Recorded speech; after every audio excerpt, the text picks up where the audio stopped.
بسم اللہ الرحمن الرحیم۔ شب براءت قبرستان جانا سنت مبارکہ ہے۔ حضرت سیدتنا عائشہ صدیقہ رضی اللہ تعالی عنہ فرماتی ہیں کہ ایک رات نبی اکرم صلی اللہ تعالی علیہ وآلہ وسلم میرے پاس جلوہ گر نہ تھے۔ میں نے تلاش کیا تو بقیع پاک میں ملے۔ فرمایا کہ اے عائشہ، کیا تم یہ سمجھتی ہو کہ اللہ اور اس کے رسول تمہاری حق تلفی کریں گے؟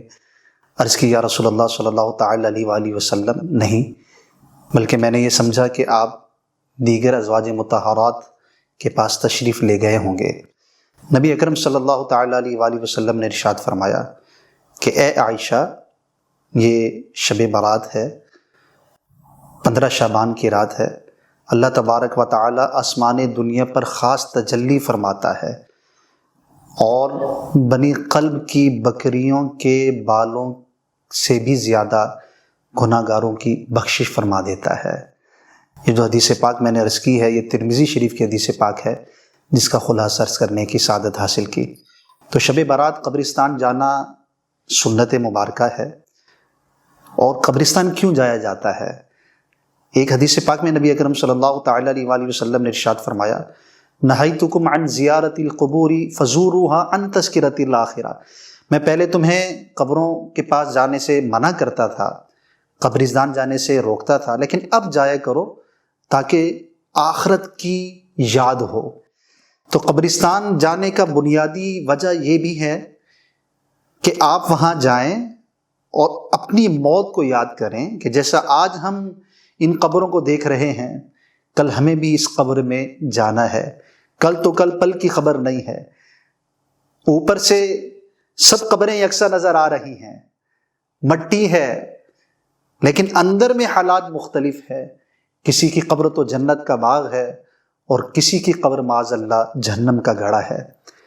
تو اس فکر کے ساتھ ہم قبرستان جائیں کہ سنت مبارکہ ہے، اپنی آخرت کی تیاری کے لیے جائیں، موت کو یاد کرنے کے لیے جائیں، اور پھر اپنے مرحومین کے ایصال ثواب کے لیے، فاتحہ کے لیے، دعائے مغفرت کے لیے جائیں۔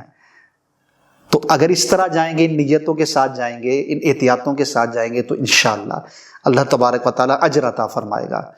لیکن ہمارے ہاں بس اوقات نیکی کرنے میں بہت سارے لوگ علم نہ ہونے کی وجہ سے بہت زیادہ غلطیاں کر جاتے ہیں۔ اسی طرح اس رات بھی، خاص اس رات قبرستان میں مسلمان جاتے تو ہیں، لیکن علم نہ ہونے کی وجہ سے بس اوقات قبروں کی بے حرمتی ہو رہی ہوتی ہے، جو کہ گناہ ہے۔ بعض لوگ قبر پر بیٹھ جاتے ہیں اور وہ رستہ اختیار کرتے ہیں جو قبر کو مسمار کر کے بنایا گیا ہے۔ جی ہاں، اس راستے پر چلنا بھی جائز نہیں ہے۔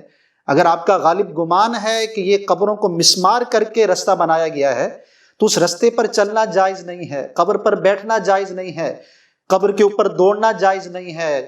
لوگ قبر پر موم بتی لگا دیتے ہیں، یہ درست نہیں ہے، سائڈ پر لگائی جائے۔ اگر بتی سائڈ پر لگائی جائے، وہ خرافات نہ کیے جائیں، ان سے بچا جائے۔ کہیں ایسا نہ ہو کہ ہم سنت ادا کرنے کے لیے گئے اور گناہوں کا انبار لے کر آئے۔ نہیں پیارے بھائیوں، میں ایسا نہیں کرنا، ان خرافات سے بچنا ہے۔ اور جو مسلمان بہنیں ہیں ان کے لیے حکم یہی ہے کہ وہ قبرستان نہ جائیں۔ علماء منع کرتے ہیں گھروں پر رہیں، یہاں سے صالح ثواب کریں، یہاں سے دعا مانگیں۔ اللہ تبارک و تعالیٰ دعاؤں کو قبول فرمانے والا ہے۔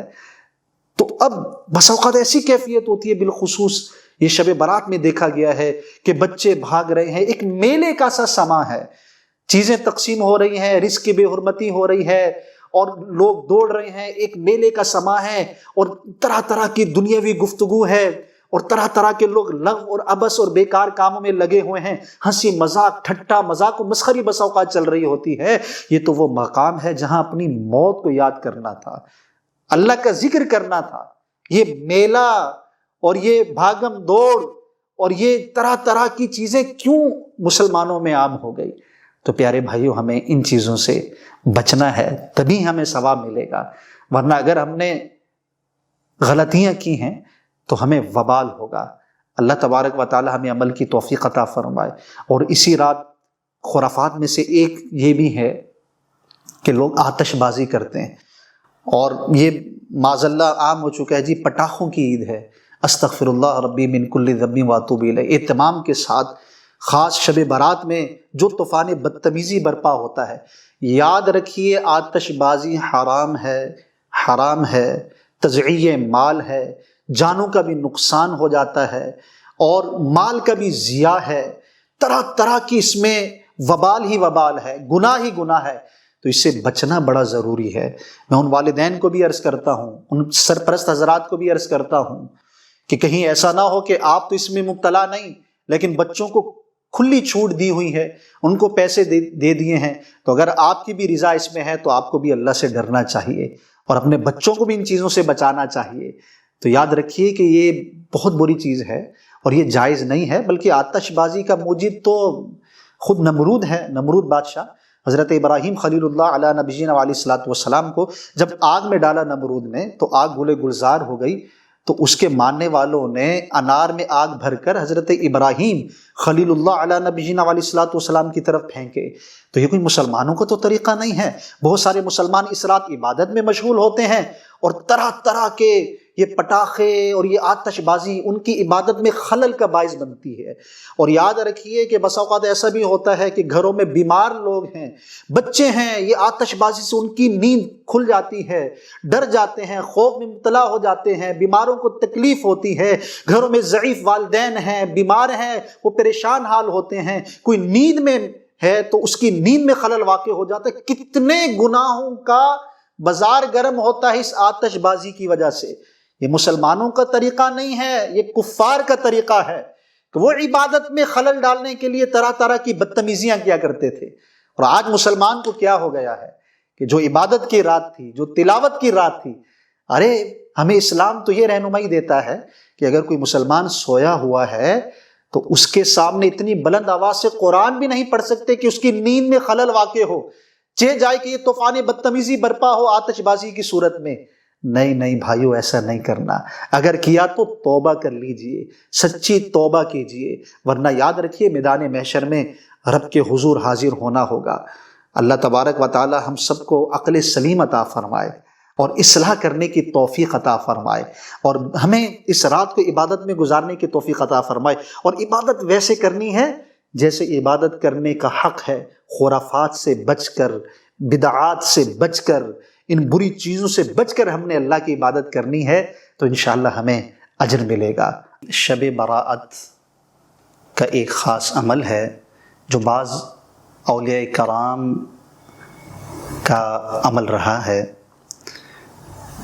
مغرب کے بعد، یعنی شب برات مغرب کے بعد بعض بزرگان دین 6 نوافل پڑھا کرتے تھے، 2 رکعت کر کے، اور ہر 2 رکعت سے پہلے ایک نیت کیا کرتے تھے۔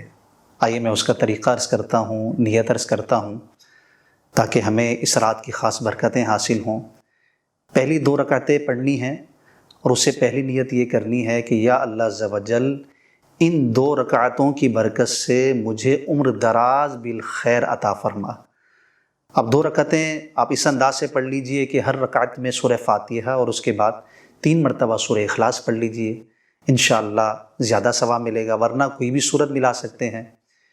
اسی طرح اگلی جو 2 رکعتیں پڑھیں گے ان سے پہلے آپ نے نیت یہ کرنی ہے یا اللہ عز و جل ان 2 رکعتوں کی برکت سے مجھے بلاؤں اور مصیبتوں سے حفاظت عطا فرما۔ اور اس کے بعد جو 2 رکعتیں پڑھیں گے اس سے پہلے آپ نے نیت یہ کرنی ہے یا اللہ عز و جل ان 2 رکعتوں کی برکت سے اپنے سوا مجھے کسی کا محتاج نہ فرما۔ اب جب 2 رکعتیں کر کے پڑھنی ہیں تو کل 6 رکعتیں ہوں گی۔ ہر 2 رکعتوں کے بعد، یعنی 2 رکعتوں کے بعد جب آپ سلام پھیریں گے، ہر 2 رکعتوں کے بعد 1 مرتبہ سورہ یاسین شریف پڑھنی ہے یا سننی ہے، اور دعائے نصف شعبان پڑھنی ہے یا سننی ہے۔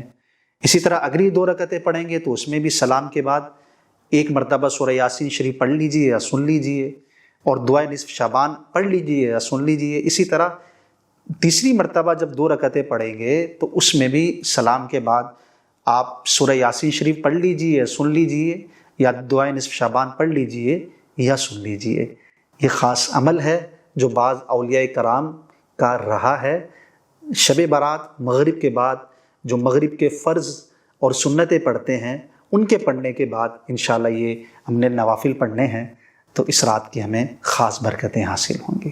میں نے جو عرض کیا ہے کہ دعائے نصف شعبان اور سورہ یاسین شریف پڑھنی ہے یا سننی ہے، یہ انشاءاللہ عز و جل ہمارے اسی پیج پر اپلوڈ کر دی جائیں گی۔ سورہ یاسین شریف بھی ہوگی اور دعائے نصف شعبان بھی ہوگی، اور انشاءاللہ آخر میں ترجمہ بھی دعائے نصف شعبان کا بیان کیا جائے گا۔